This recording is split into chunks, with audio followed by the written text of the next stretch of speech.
माई जन्म देती हमरा के छोड़कर चल गईली, कहे के तुम्हारा जी हमार बाबूजी रहलन। बाकी बेटी होके के सुख हमरा कभू ना मिलल। बाबूजी ना चाहत रहलन के हमरा के केहू लौंडा नाच करे वाला के लईकी जाने। यही खातिर हमार पालन पोषण नानी की यहाँ भइल। नानिए हमार सब कुछ रही, हमरा के पढ़वली लिखवली बड़ा कैली। बाकी नानी के गुजरला के बाद हम बहुत ही अकेला महसूस करे लगनी। तब रउआ आई नहीं हमार जिंदगी में। हम हमेशा छुप छुप के रउआ के नाचत गावत देखत रही। बाबूजी हमेशा फोन करत रहन और रउरा बारे में बतावत रहन। उ चाहत रहन कि रउआ बहुत बड़ कलाकार बनी। आ फिर हमनी के ब्याह करवाई हैं। अब अचानक वो दुनिया से चल गईलन। बहुत बड़ जिम्मेवारी छोड़ के गईल बाड़े रउआ ऊपर और हमरा ऊपर भी।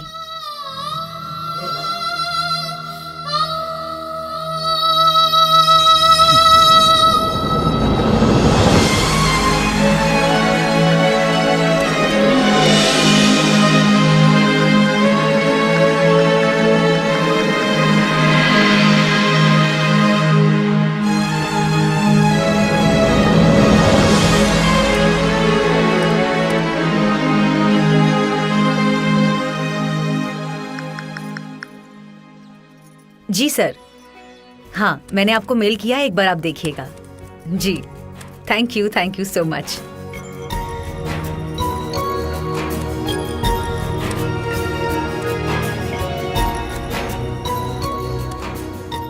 का जुगाड़ लगावा तारू?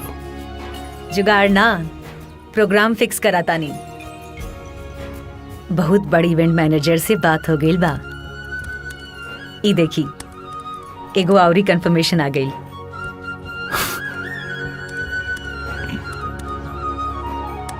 अरे इस सब के का जरूरत बा? बहुत ही जरूरत बा। राउर अंदर जौन कला कुट कुट के भरल बा वो पूरा दुनिया के दिखावे के बा।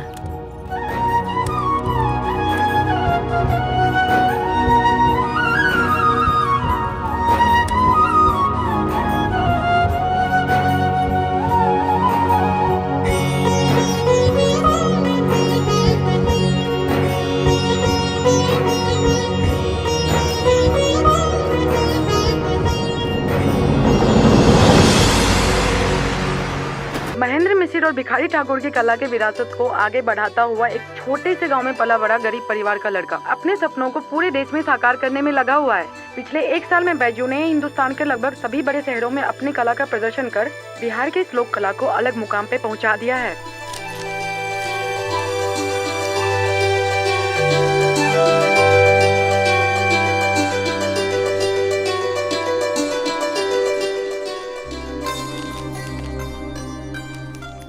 यह हाल रही तो जिंदगी भर खातिर बिजी हो जाइब हम। जब से भी आ भइल बा बहरे बाहर घुमावत आरू। कुछ महीना में पूरा भारत के दर्शन करा देलो। अब लंदन से इनविटेशन आइल बा। लोक कला के फेस्टिवल हो रहल बा। पूरा दुनिया से कलाकार जुटी हैं। इंडिया से जाइब रहुआ। हम जाके का करब? हमरा अंग्रेजी बोले के सहुरे ना। इंडिया से कला संस्कृति विभाग की टीम जाता। रउआ चिंता करे की कौनो जरूरत नहीं खे। भूली मत कि अब रउआ बैजू नहीं खी, बैजू महाराज बानी। तू तो नाम ले लू हमार। सॉरी, आज के निकल गेल खुशी में। कौनो बात ना, हमरा के अच्छा लगल। अच्छा एगो बात बताओ, हम लंदन चल जाए, तू यहाँ अकेले रहो? तू चला लंदन। आश्रम के संभाली और हम अकेले कहाँ बानी। हमार घर बा, सास ससुर ननद सब बाड़े। आज न तो कल उनके लगे जाए के रहे। अब सही समय आ गइल बा आपन गृह प्रवेश के। बाबूजी ना स्वीकार करिए हमके।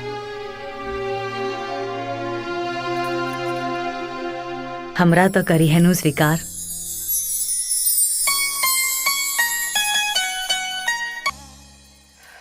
चाय। माई माई, अरे माई माई माई, देखा ना अखबार में का निकलल बा। देखी बाबूजी, राउर बेटा कहाँ से कहाँ पहुँच गइल बाटे। अच्छा, पढ़ा का लिखल बा? लिखल बा, एक पिछड़ा गांव का गरीब लड़का बैजू महाराज बनने का सच। भारत का प्रतिनिधित्व करने के लिए बैजू महाराज आज लंदन के लिए रवाना। लंदन? बिहार प्रदेश के एक छोटे से गांव मछरियावा का एक गरीब लड़का बैजू अपनी कला के दम पे आज लंदन तक का सफर करने में कामयाब हो गया है। बैजू महाराज लंदन में लोक कला महोत्सव में भाग लेने के बाद कई कार्यक्रमों में शरीक होंगे। पटना एयरपोर्ट में पत्रकारों के संग बात करते हुए उन्होंने बताया कि उनका यह विदेश दौरा लंदन के बाद अमेरिका और यूरोप के कई अन्य देशों में भी जारी रहेगा। हमारे पटना संवाददाता के पूछने पर उन्होंने बताया कि यह पल उनके लिए बहुत महत्वपूर्ण है। यहाँ तक पहुँचने का श्रेय उन्होंने अपने माता पिता और गुरु व्यास जी महाराज को दिया। साथ ही उन्होंने अपनी पत्नी झुमरी देवी का आभार जताया,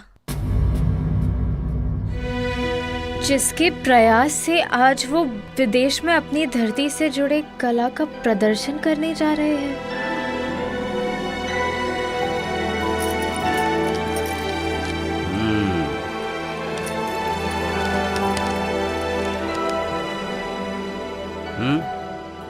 देख ले लू, सुनाई देलस कि ना? तोर महाराज बियाह करके आपन घर बसा लीलन, बाकी तारा याद करे के समय ना मिलल उनका। और तू पढ़ ले लू, बड़ा प्रेम रहा है भाई बहन माँ। हो गई दिल का तसल्ली, पूरा हो गई सपना बहू लियावे के। हमार तो सपना तब पूरा होई जब आरती उतार के बहू के घर ढुकाई करब। तो कर लीना अपना सपना पूरा अम्मा जी।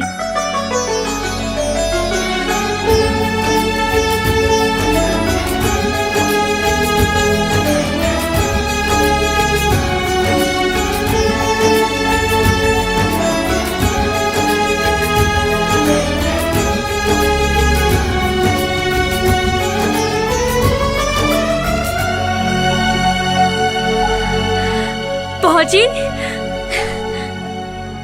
चंदा रुका।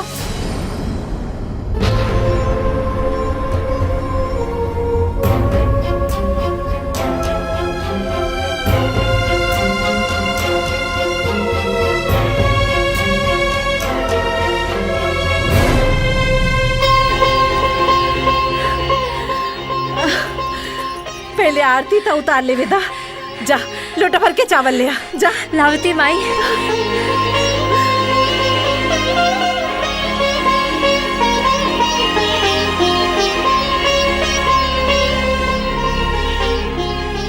माई जल्दी आवा।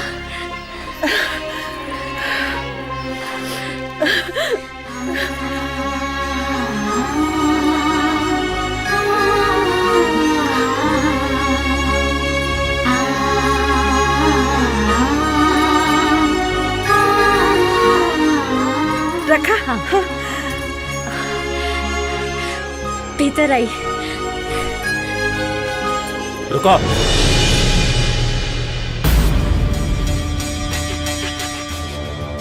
बहू के पांव ही घर में एक ही शर्त में पड़ी, चाहे कुछ वो हो जाए, बहू ये घर छोड़ के कबहू न जाई।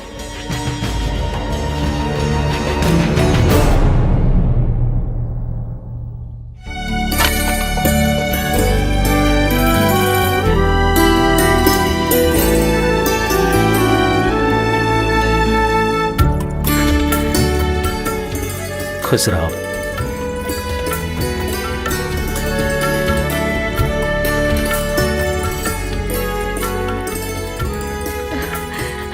दूधो नहा, पूतो फला। बस बस बस। आवा भीतर आवा। चली भौजी, अरे सॉरी, अरे एगो बात पूछे के बा। रउआ के भौजी कही कि भाभी? कुछ हो जौन तरह के नीक लागे। भौजी बुलावे में अपनापन ज्यादा लागेला, भाभी तनी बाकी हम ना रउआ के देखे तनी कंफ्यूज आ गइल बानी। भौजी रउआ बहुत निम्मन बानी, एकदम ही घर के सदस्य लागे नी। काश बैजू भैया भी आइतन रउआ संगे। अरे आ जाई है, जरूर आई है। अब की विदेश से लौट के यहीं जे आई है। बहुत दुखी रहन तोहरा याद करके, हमेशा तोहरे बारे में सोचत रहत रहन। उनका बहुत सदमा लागल रहे जब तोहार बारात लबट गईल रहे। सब किस्सा सुनवले रहन, तबे से हमार मन करत रहे कि कैसे जल्दी से आके हम सब केहू से मिली।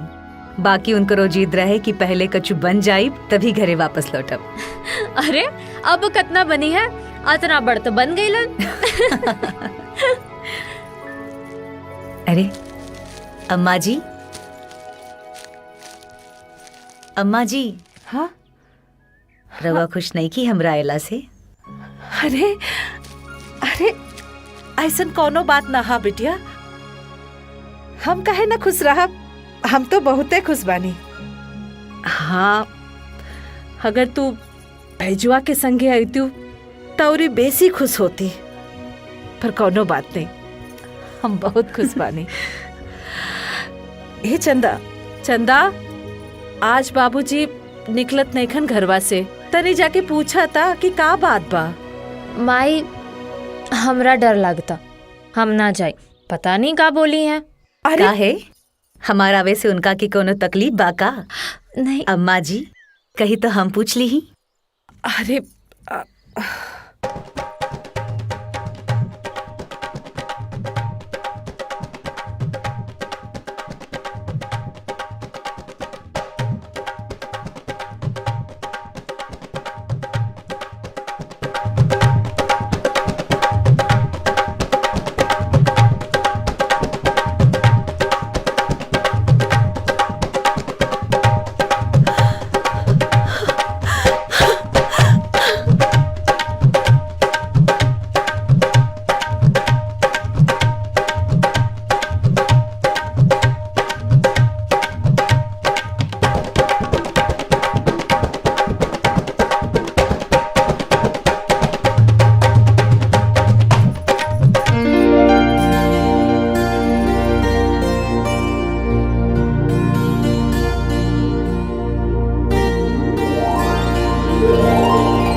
बैजू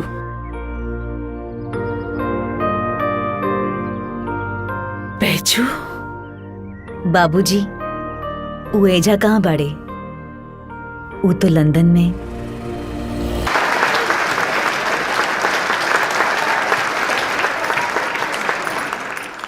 हम सच कहा था नहीं, ब्याह टूटे के सबसे ज्यादा दुख हमरे के भइल रहे। वो दिन पता ना का भइल रहे बाबूजी के, हमहू ना समझा पाई। बैजू भैया बहुत समझौले उनका, पर ऊ बेरा ना जाने उनकर मन में का सवार रहे। बैजू भैया के गिड़गिड़ावत देख के हमरा के बहुत बुरा लागत रहे। तबे हम सोच लेने की चाहे कुछ हो जाए, बियाह हम चंदा से ही करब। रउआ से हमार निहोरा बा कि हमरा के माफ कर दी ही, और हमनी के बियाह खातिर हाँ कह दी ही। यदि ई बियाह ना भइल तो ई कलंक हम ना सह पाई। हाँ कर दी बियाह खातिर। हमनी के यहाँ कैले से का हुई? मास्टर साहब के मंजूर हुई का ई बिहा? हमार बात हो गई बा उनकरा से। उनकरा अपन कैला पे बहुते पछतावा बा। बस यही कारण उ चाह के भी रउआ सामने ना आ पाइलन। हम उनकरे आदेश से ही आइल बानी।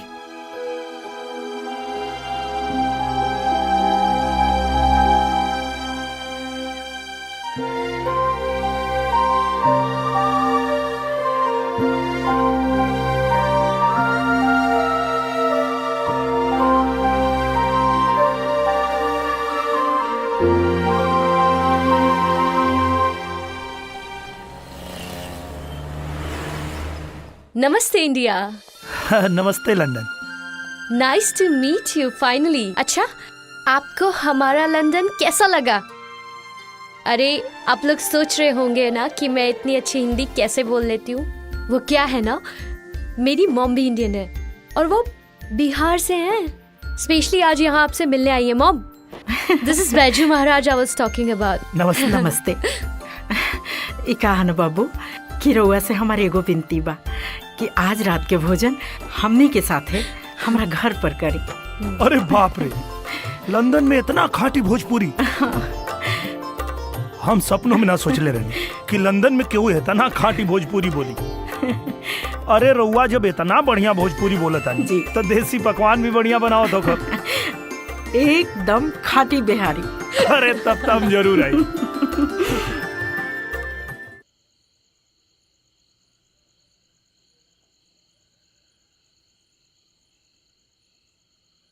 पहुंची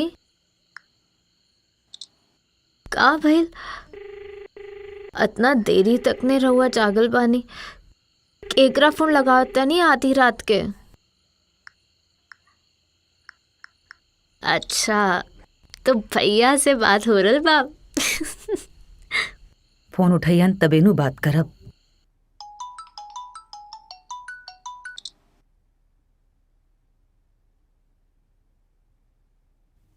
बहुत अच्छा खाना बनल बा। जी।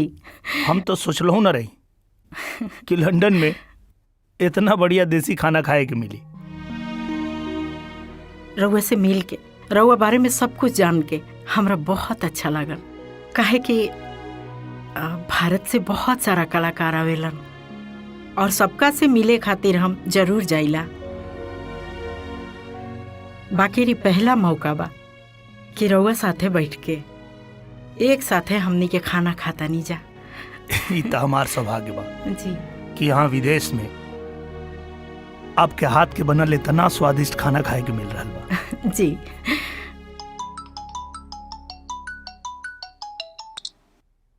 आप रिसीव कर सकते हैं। हम्म।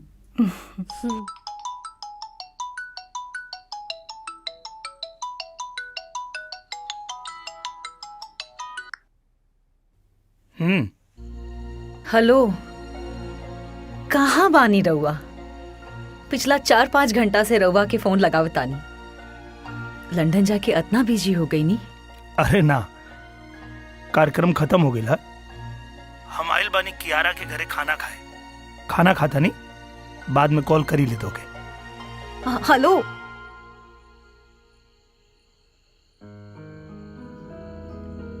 भौजी का भइल? का कहलन? फिरंगी लड़की संगे खाना खाता रे। और कुछ ली ना? हाँ ठीक बा, आप लोग ली। अरे खीर तो वो नहीं रह गई, हम लेके आओ तनी। अरे आराम से खाए ना, फिर ले आए। ना ना, लेके आओ तनी, खाए तब तक। आपको पता है, हमने आपका कई जगह पे प्रोग्राम फिक्स कर दिया है। I mean, लगभग 1 महीने शेड्यूल फिक्स्ड है यहाँ इंग्लैंड में, फिर उसके बाद अमेरिका और फिर यूरोप का टूर भी हो सकता है। जैसी आपकी इच्छा। मैं तो कलाकार हूँ, बस मुझे अपनी कला का प्रदर्शन करना रहता है। Full of talent you are. Thank you.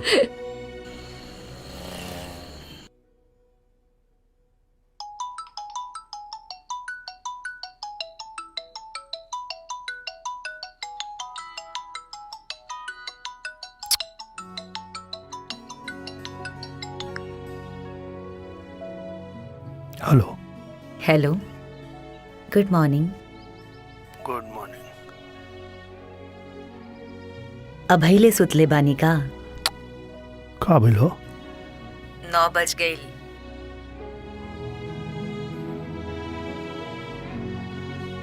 अरे 9 वहाँ न बजता, यहाँ सवेरे के 5 बजता। अरे हाँ, सॉरी, रउआ के जगह देनी। और कॉल ना आइल तो हम सोचने की हम ही फोन कर ली ही। हाँ बिजी हो गई रही, फोन ना कर पेनी। अब अगला बार हमहू आइब संगे, फिर कुछ हो ना भूले देव, बुझाइल? हाँ ठीक बा तैयारी कर ला, अगला बार तू आ जिया। चंदा के ब्याह के दिन रखा गई, अगला हफ्ता 7 तारीख के। का? रउआ जल्दी से आवे के प्लान बना ली। इतना जल्दी?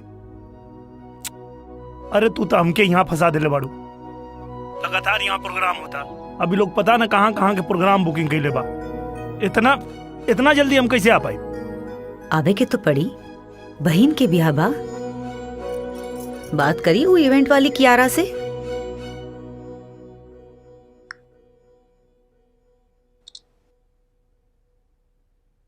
आप ऐसे कैसे जा सकते हो? अभी तो आपको और भी शोज करने हैं। और यू नो, ये शादी का क्या है? आप नहीं भी जाओगे तो हो जाएगी ना, आप बाद में जाके उनसे मिल सकते हो। आप लकी हो कि आपको पहली बार में इतने सारे शोज मिल रहे हैं। आपको खुश होना चाहिए और ऐसी अपॉर्चुनिटीज आपको अपने हाथ से नहीं जाने देना चाहिए। एक कलाकार को अपनी कला से प्यार होना चाहिए। बाकी द शो मस्ट गो ऑन।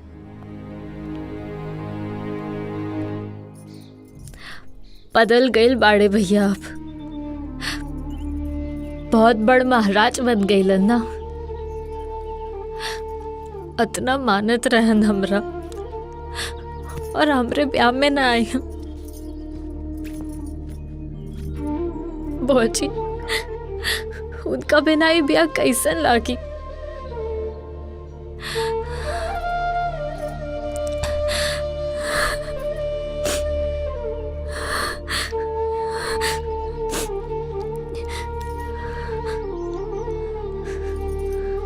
तू चिंता जन कर, वो कोशिश कर रहल बाड़े। हम उनकरा से एक बेरी औरी बात करब। ओजी, रउआ केहू तरी उनका के आवे के कही ना आए हन तो ई गाँव का लोग का सोचे। जनी रुआ,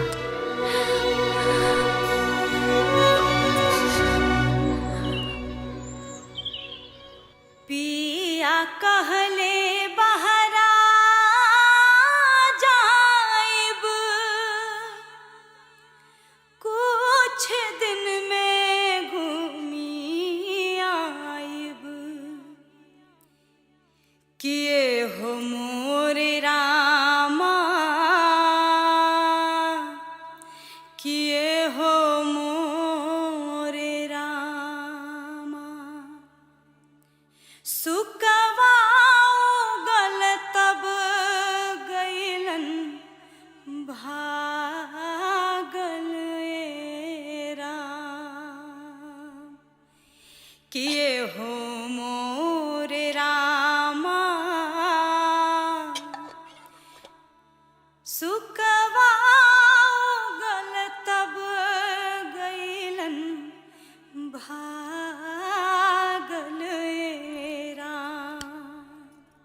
अरे थोड़ा नाश्ता पानी देख ले आओ।